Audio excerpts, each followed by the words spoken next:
born under the Raj in Delhi, Rani Nimue had a turbulent childhood. Her English-born father worked for the diplomatic service and moved across the country to wherever Her Majesty required him, his wife, an only child dutifully following. At the height of the Indian Mutiny, Rani's mother was killed, and her father was faced with the difficult task of raising his daughter alone, seeing to it that she was educated by a succession of governesses and tutors. Her father proudly saw her grow into a beautiful and fiercely intelligent woman. Rani secretly harbored a wanderlust and restlessness that, added to the stifling restrictions of Victorian society, brewed within her until she was fit to either explode or run away and leave it all behind.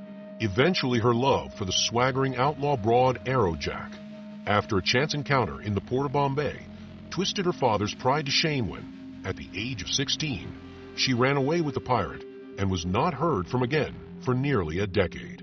Now master of a crew of her own, the self-styled Captain Nimue has earned a substantial bounty on her head for the audacious theft from the Barrow Shipyards of a prototype Morgana-class submersible. Nimue rapidly built a notoriety for using the stolen submarine, which she had christened the Nautilus, to make lightning raids on European shipping. While this brought down the ire of the Crown and their allies, her exotic looks and penny dreadful fueled reputation made her popular with the press and the public. In the space of 3 years, Nimue and her crew of highly efficient chowkidar were reported in raids as far apart as Portsmouth and Kolkata port in India. Agents for the Crown identified a common thread in many of these raids being linked to Nimue's apparent obsession with collecting antiquities from across the globe.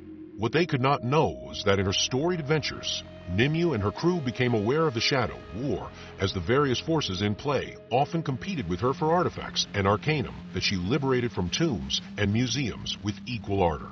While captive of the Priory, Nimue underwent regression therapy at the hands of Professor Nathanial Lazerus. She escaped, gripped by the revelation that she is the reincarnation of the Lady of the Lake from Arthurian legend. Fanciful as this might seem, in an age where werewolves and mechanical monstrosities prowl the Union Badlands, and ancient alien technologies and megafauna flourish in the lost world of Antarctica, it cannot be discounted. Mythical figure or not, when repeated attempts to apprehend Captain Nimue proved futile, the Right Honorable Jonathan Peel of Her Majesty's government brokered an alternative. Under Peel's bargain, Nimue was gifted copies of dozens of historical documents from the archives and granted access to restricted sites of special interest across the Crown dominions.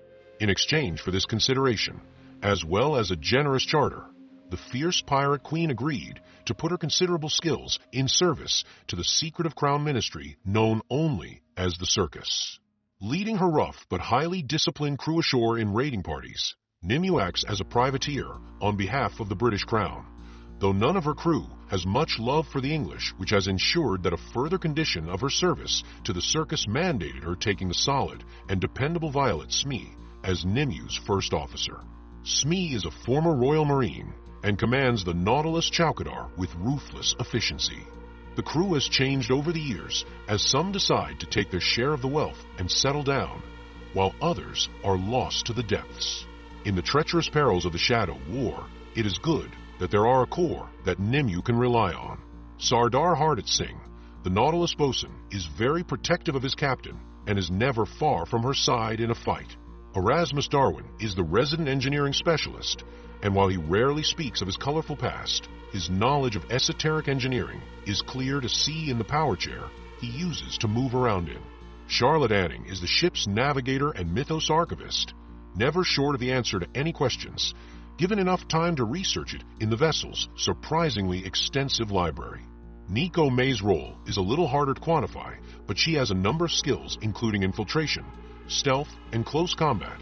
This would then make her the Nautilus acquisitions specialist. Finally, there is Drum, a mechanical marvel built for mechanized labor. It was clear that he exhibited a sense of self-awareness that Darwin and the other engineers had never seen in any automata before.